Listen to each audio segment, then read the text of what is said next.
said, but God because for whatever reasons they felt McChrystal wasn't getting the job done. You know, well, yeah, I mean, that's true.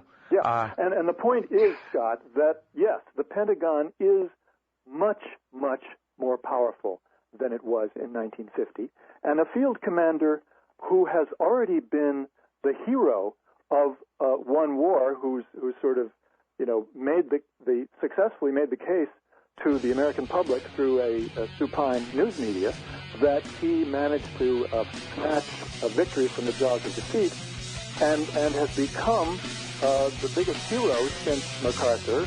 How long before he just crosses the river and takes Obama's chair in his general's uniform? Right, and matter of weeks. This is obviously one scenario that we can see ahead. I'm sorry, we're out of time. Can you stay 10 more minutes? I got an open segment coming up after the news. All right, 10 minutes it is. Awesome, thanks, Gareth. All right, bye. You're listening to the live edition of Antiwar Radio. Hour number 3 is next after the news here on the Liberty Radio Network at LRN.FM. Islam thing, you know, the Sharia taking over America. I thought you were talking about the libertarian view of environmental. We're back on. Hey, everybody, we're back on. Me and Gareth were talking about things.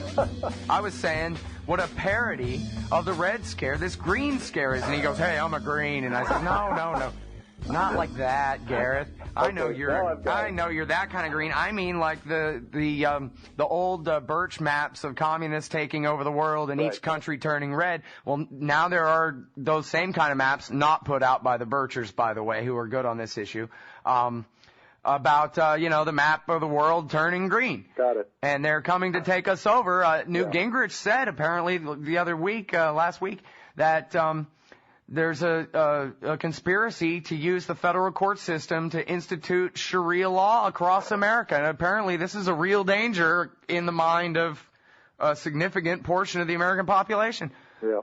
And it's like a joke compared to the Red Scare. There were communists in the State Department. You know what I mean? They loved Joe Stalin. Those were just facts. And it wasn't like, okay, there was a communist under every bed and Joe McCarthy was a hero or any of that stuff. But still, at least there was a somewhat true premise to the big freakout. In this case, we're talking about the least, the most powerless, I should say, people in the whole society. They have no voice. Muslims. Yeah. I mean, come on. They're going to take us all over. Same thing with, everybody knows General Petraeus is a hero and all that. and which brings us back to the point.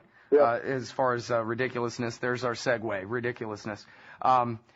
You're a historian and not just a journalist. You're both, and I know you're good with the long-term view and all that. And you know me, I'm the epitome of hyperbole over here. Is it really a worry that we could have a military government in this country when you can have somebody like General Petraeus defy Barack Obama in such a blatant manner? See, I don't think, I'm not worried about military dictatorship per se, but I do think that, what has already happened, as I suggested before the break, is that there has been such an assumption of power by the military over the last few decades, and it has accelerated enormously since 9/11. I mean, this is something that I think people need to be more aware of, that this is a fundamental change that has taken place. A redistribution of power has taken place.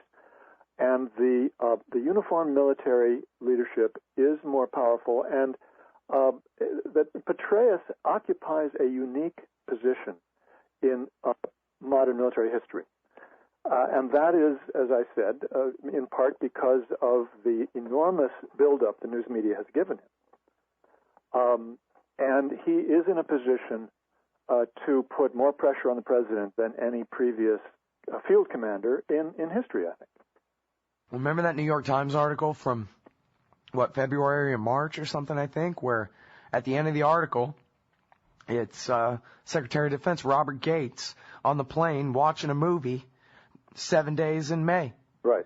And reminded me of, look, this is the history of the world. Republics become empires. They become dictatorships. They don't get to keep their limited constitutional separation of powers, for crying out loud. We've centered all power in the executive.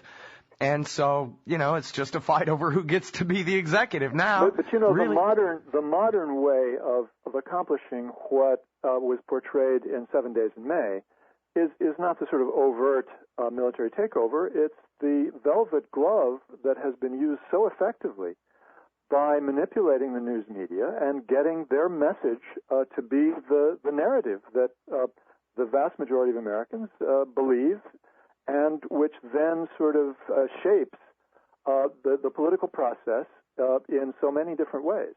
And that's why I think it's very important to begin to think in terms of what has already been created here, the permanent war state. I'm going to start talking about this on your show and everywhere else that I get a chance to do this, to call people's attention to the development of this new phenomenon over the past 10 years, continuing to develop, which has several major characteristics. We don't have time to go into them now, but it's things like increasing use of secret, unaccountable military force, such as drone strikes and special operations forces, and the fact that you have a commander, in the case of both McChrystal and Petraeus, who are really consciously putting primacy on manipulating public opinion as a way of continuing wars. Yeah, well, Robert Higgs at the Independent Institute, the author of Crisis and Leviathan, he calls it participatory fascism. There's no point in having the generals, unless they just, one individual really wants to or something. There's no point in them crossing the Potomac and taking over the White House. Exactly. It's as long as everybody still thinks that the statue of Abraham Lincoln is running things up there or whatever, and it's we the people and all this crap, then we'll put up with anything. Sure. As long as the emperor is not literally wearing a black cloak and shooting lightning out of his hands, we will not recognize him as such. Yeah. So I think that's precisely the right point to make about this. But the change that has taken place is so far-reaching over the past 10 years that really I think it constitutes a new system, a new kind of state that we have never seen before, and it threatens really to be a permanent war state. It doesn't threaten; it already is, but it threatens permanent war, is what I'm trying to say. Mm-hmm. Well, my thing is I hate all this stuff about, you don't have to like Bill Clinton, but you have to respect the office and all this stuff. I don't respect the office. I don't respect any president at all. Even Jefferson was a horrible president, and so screw all of them. But the thing is, I sure prefer a civilian presidency to military dictatorship. And when we're at war and we have a president who's so weak and has just completely spent every last cent of his political capital, mostly with his, ridiculous domestic things, and then betraying his entire base by continuing almost every thing of the worst things that George Bush ever did. Really, he's even still torturing people under Appendix M of the Army Field Manual. He's the only improvement that I can think of is he no longer claims the unlimited authority of the King of England. He now claims that the authorization to use military force from the Congress gives him, ultimate authority over the world. Well, in some ways, I would even argue that Obama is worse than Bush, and I would specifically refer to a case that I've just recently become aware of where Obama is actually going further than Bush ever did in terms of persecuting whistleblowers within the national security bureaucracy. Yeah, he's on prosecution number 4 now, which is a world record. Exactly. No president before has ever done more than one. Yeah, using this outrageous sort of espionage statute from 1919. Yeah, everybody's got to keep one tab open to salon.com/opinion/Greenwald. You'll never miss one of those again. Right. And now look at this, man. 3,000 strong and growing. The CIA's army of assassins in Afghanistan. Never mind JSOC. This is part of Bob Woodward's book, too. News.antiwar.com by Jason Ditz. 3,000 strong, the CIA's army of assassins, Gareth. Yes, this is something that I had not heard of, had not seen before, and I've not had an opportunity to try to track it down further. But it obviously refers to a paramilitary group used by the CIA or the military or both to supplement the Special Operations Forces assassination teams, which, by the way, I just heard yesterday at the Institute for the Study of War that there are 5,000 Special Operations Forces now in Afghanistan carrying out night raids and targeting people's homes. and in the process, of course, killing hundreds of innocent civilians.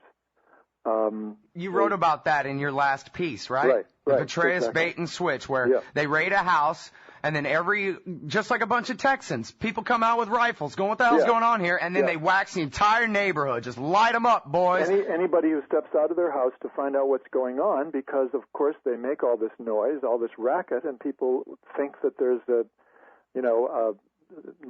people coming into the village or the neighborhood with guns who are a threat. And they come out with their guns, and they're immediately shot and killed. And, of course, many times, women behind them are also killed. And every time that happens, we now know if they feel they can get away with it, the women as well as the men are included as Taliban in the reports. But that's not in the bait and switch. That's in the previous article for IPS. Oh, I'm sorry. That would be doubling of night raids backfired in Kandahar. Right. Again, original.antiwar.com/Porter. And hey, Michael Hastings talked with McChrystal's guys. They told him themselves. Oh, that's the music. Okay. We create 10 new enemies every time we kill somebody, Gareth. So That's McChrystal's own ratio. He's Mr. Delta Force, Mr. Targeted Assassination. He says every time we kill even a fighter, I guess, he's not even saying an innocent person. Every time we kill someone, we create 10 new enemies. Exactly. Let's keep going. And yet they still do it. Why? Because they really are not fighting for security of the American people. They're doing it because it's an institutional interest. That's what they do. And, they don't care. Yeah. Well, geez, I really wish people would snap out of it. It's so simple, isn't it? I mean, hey, the Pentagon is a giant interest group. Come on, guys. Yes, You really want your great-grandson to die in the long war, turning Central Asia into our old West or something? North America has the right to rule the world forever. You're going to give up your own blood for that? Yeah. I mean, come on. Don't be a It's sucker. ridiculous, man. It's national suicide, too, man. And never even mind the Afghans getting night raided, because Americans don't care about that. But look at what's happening to us with the economy. That's where I'm really going with the generals taking over thing, is that, they just keep inflating and inflating and inflating to try to not let the correction really go as deep as it needs to go. And they're risking the breaking of the dollar and the end of the world dollar standard. It's already, nation states are diversifying out of American securities right now. And we could really be looking at hard times. And then we got this David Petraeus guy who doesn't do anything but get everything right all day and night on TV. Well, we've got to the one institution people still believe in, the Pentagon. We've got to dismantle the permanent war state to have even the slightest chance of survival of anything like an America that is going to be livable. Gareth Porter, thank you for all the work you do and your time on my show. Thanks very much, Scott. Everybody, that's the hero, Gareth Porter, IPSnews.net, original.antiwar.com/Porter.